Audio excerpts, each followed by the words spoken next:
Eu confesso que eu esperava falar outras coisas agora, mas algumas coisas aconteceram que mudaram tudo, coisas boas. Eu gostaria só de pegar alguns pontos que eu acho importante a gente poder tratar aqui hoje. Como já foi enfatizado várias vezes, nós não estamos aqui buscando culpados. A gente faz uma crítica assim, faz uma crítica a um sistema, né? Não sei quem conhece constelação familiar. Em constelação tem uma coisa que lá falam, né? Que nós somos vítimas de vítimas de vítimas. E na sociedade é a mesma coisa, né? Se a gente for ver, os professores que estão na ponta, eles têm um monte de restrições que eles têm que lidar, que aí depende de quem está acima, e assim vai. E se a gente perde tempo procurando o culpado, a gente não acha, não resolve, né? Então, gente, eu queria prestar uma homenagem para os professores que estão aqui, que para minha felicidade estão em peso, e eu queria dizer que vocês têm todo o nosso respeito, e vocês são guerreiros. Uma salva de palmas para os professores.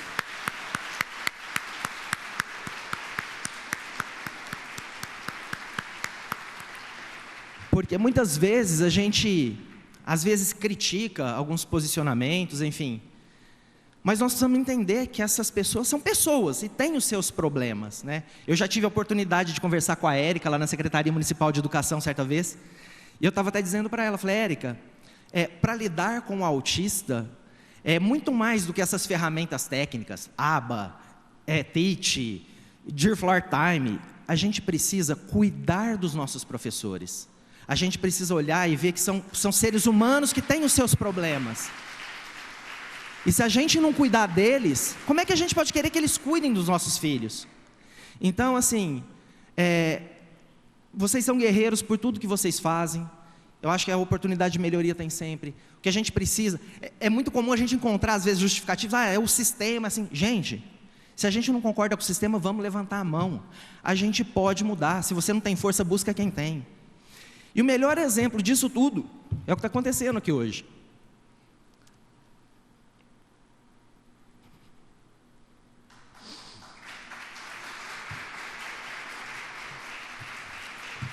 Esse processo, esse movimento, o que me fez começar tudo isso, foi quando eu vi aquela reportagem do André. E eu sempre procurei muito conhecimento por conta do meu filho. Mas o dia que eu vi aquilo, eu falei, não, eu não posso ficar parado. Eu preciso fazer alguma coisa pelos outros. E aí eu comecei a pensar, o que eu poderia fazer, né? Eu já tive a oportunidade de patrocinar algumas ações judiciais, mas isso é muito pontual, né? Isso não gera tanto resultado. E conhecendo também toda essa dinâmica, né, das leis, enfim, da efetividade dos direitos, falei, o que eu posso fazer? E eu resolvi. E até antes de começar de fazer críticas, eu comecei a procurar os órgãos públicos, municipais, estaduais, para tentar entender as dificuldades deles. E sempre com esse espírito. Olha, eu sei que tem um monte de problema, vamos nos unir então, vamos tentar resolver isso. E aí foi muito bacana, porque qual era a minha ideia? Era fazer com que todas essas pessoas, quem ocupa cargos de gestão dentro dos órgãos públicos, que são responsáveis por políticas públicas, era fazer com que essas pessoas, que a gente viesse para uma mesa e a gente começasse a desenvolver um trabalho convergente, porque recurso vai faltar sempre. Então a gente precisa parar de fazer uma coisinha aqui, outra ali, e vamos fazer o quê? Vamos nos juntar, vamos ter uma visão panorâmica de todo o problema, vamos estruturar um plano de trabalho e vamos executá-lo. Essa era a ideia. E aí, mas quem que é o Marcelo? Marcelo é mais um cidadão, né? A minha ideia desde o início era, eu preciso ganhar apoio de alguém, e a minha ideia desde o início foi, eu vou buscar o apoio do Judiciário e do Ministério Público, pessoas que eu já tinha contato. E para minha grata surpresa, um dia eu fui conversar com o Dr. Evandro sobre na verdade eu fui conversar com ele sobre um caso específico, um processo de uma menina autista. Só que nós começamos a conversar e a conversa naturalmente ela foi generalizando. Nessa oportunidade eu ia apresentar esse trabalho para ele, eu ia mostrar para ele o que eu gostaria de fazer. E eu não sei no que vocês acreditam, mas eu acredito em Deus. e para mim isso eu até brinco com as meninas, né, Sueli e Marinês, quando a causa é boa, o universo conspira a favor. Antes de eu ia ver com ele a possibilidade de nós fazermos uma reunião para eu apresentar esse projeto para ele. Antes de eu apresentar qualquer coisa, ele falou: Marcelo, eu estou vendo que você está engajado nisso. Nós vamos fazer uma audiência pública para debater, porque ele está em contato, enfim, como ele já disse, são muitas ações e a gente vê que os resultados não são muito efetivos. Nós vamos fazer uma audiência pública. Essa era a melhor situação que eu podia ter. E no decorrer desse processo, né, para a gente chegar aqui hoje, várias coisas aconteceram que foi muito engraçado, né? As pessoas que eu fui conhecendo, a vereadora Karina Caroline, enfim, tudo acontecendo para que desse certo. E aqui hoje, aonde a gente queria chegar, a gente não vai resolver problema de autismo numa audiência pública. A ideia aqui era sensibilizar e começar a criar uma condição para que nós possamos tratar esse tema devidamente. Onde nós gostaríamos de chegar? Nosso objetivo é criar um Conselho Municipal de Atenção ao Transtorno do Espectro do Autismo. Esse é o nosso objetivo. Sempre foi. Porque é dessa forma que a gente entende que nós, pais, poderemos participar. Quando a gente entende toda a mecânica do público, como funciona, os órgãos que tem, o papel de cada um, essa era a melhor situação que a gente enxergava. Enfim, mas nós não imaginávamos, né, que nós fôssemos conseguir algo tão concreto já hoje. A ideia era que nós saíssemos daqui com o compromisso de montarmos um comitê para começar a discutir a estruturação de um projeto de lei, porque a criação de um conselho municipal depende de um projeto de lei. E hoje eu apresento para vocês, está aqui, vereador Paulo Paulera, já trouxe para nós o projeto de lei para a criação do nosso conselho.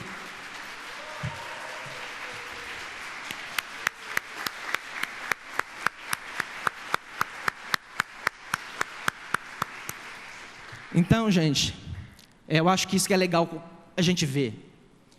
Quando a gente está bem intencionado e a gente se une numa causa boa, as coisas acontecem.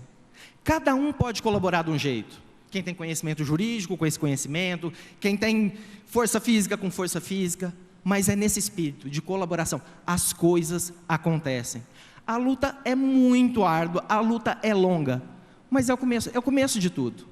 É o primeiro passo. E eu acredito que a partir desse movimento, a gente vai mostrar muita coisa para a sociedade, a gente vai contribuir muito com a sociedade. Tá?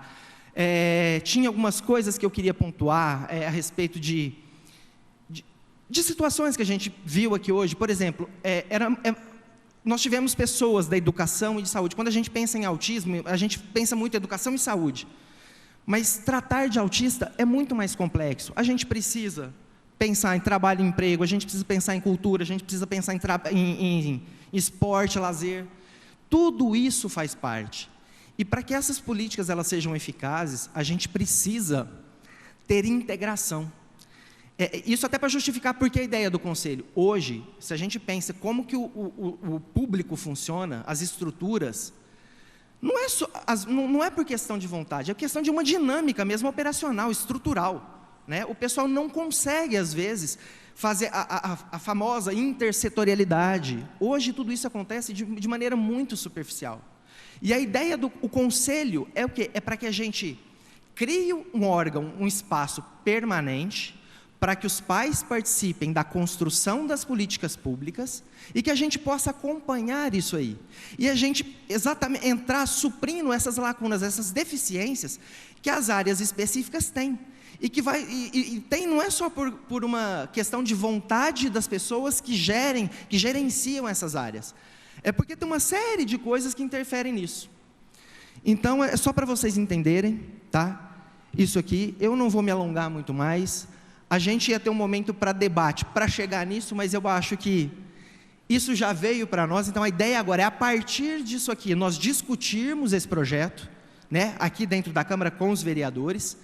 Então, eu vou estar puxando essa questão de chamar alguns pais para a gente montar isso e começar a discutir junto com essa Casa Legislativa esse projeto de lei para que a gente chegue num projeto adequado dentro daquilo que entende que é o ideal. Pois não, vereador? Não, só queria sugerir o projeto, eu não sei quem elaborou esse um anteprojeto. Isso.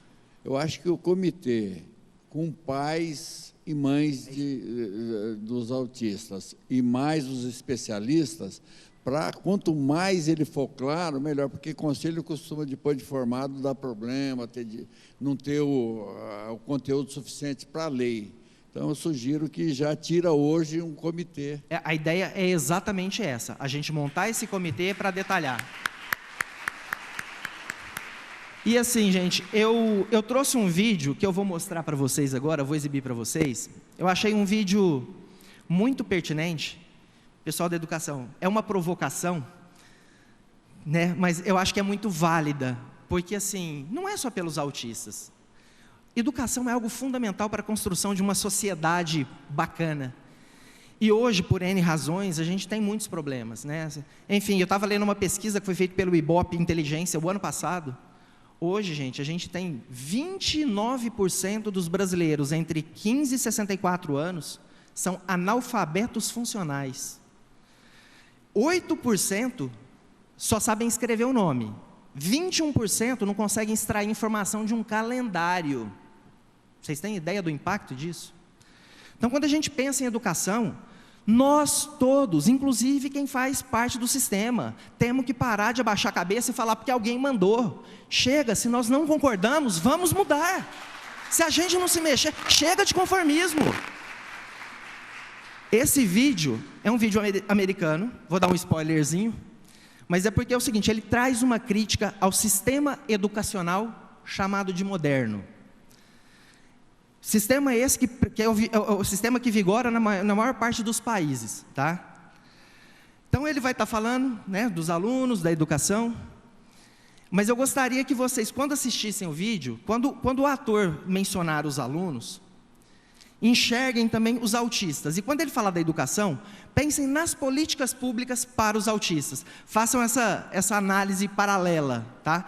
Eu acho que ele é muito pertinente pelo aspecto específico da educação e, sobretudo, pela questão da adequação hoje das políticas públicas para os autistas. Ok? Você pode pôr para a gente, por favor?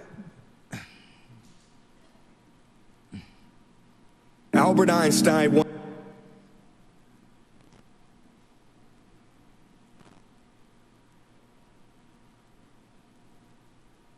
once said, everybody's a genius, but if you judge a fish by its ability to climb a tree, it will live its whole life believing that it is stupid. Ladies and gentlemen of the jury, today on trial we have modern day schooling. Glad you could come. Not only does he make fish climb trees, but also makes them climb down and do a 10-mile run. Tell me, school, are you proud of the things you've done? Turning millions of people into robots, do you find that fun? Do you realize how many kids relate to that fish? Swimming upstream in class, never finding their gifts, thinking they are stupid, believing they are useless? Well, the time has come, no more excuses. I call school to the stand and accuse him of killing creativity, individuality, and being intellectually abusive. He's an ancient institution that has outlived his usage. So, Your Honor, this concludes my opening statement, and if I may present the evidence of my case, I will prove it. Proceed. Exhibit A. Here's a modern-day phone. Recognize it? Here's a phone from 150 years ago. Big difference, right? Stay with me. Here's a car from today, and here's a car from 150 years ago.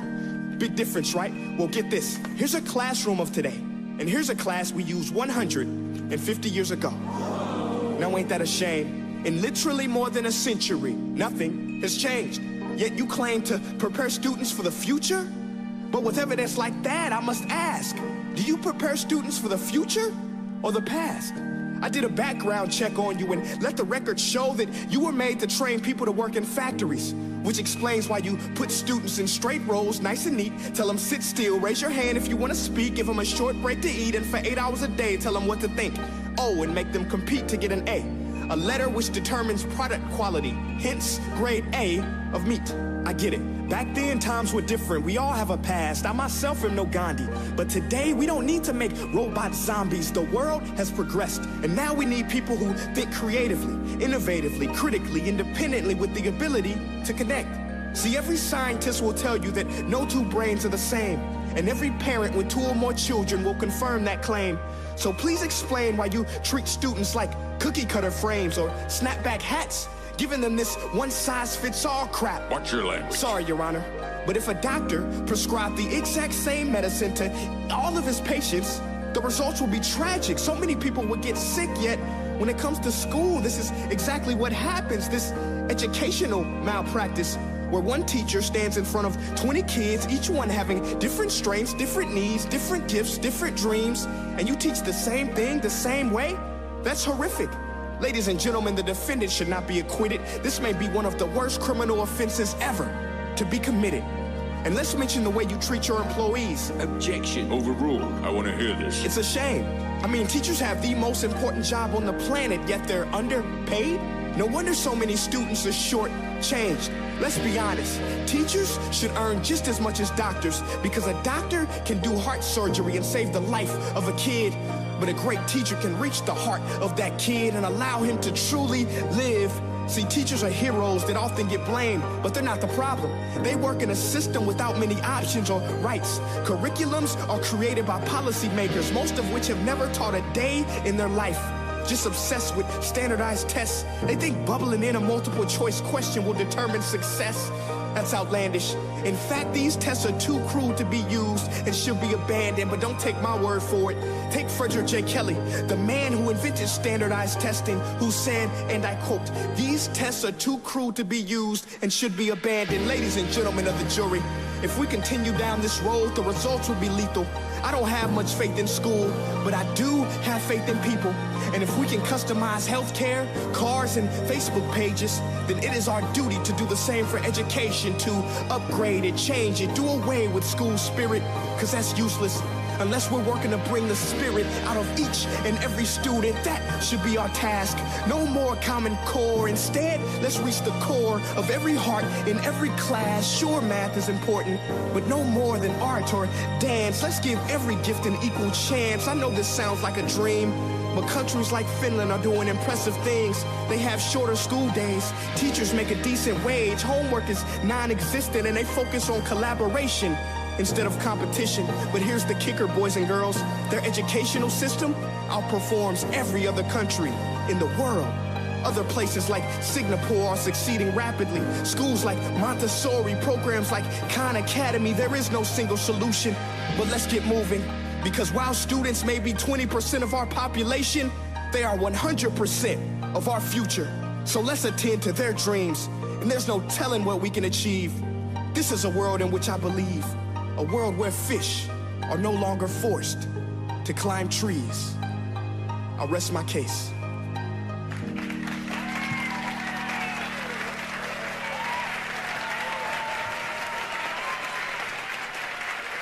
Vocês acharam pertinente o vídeo?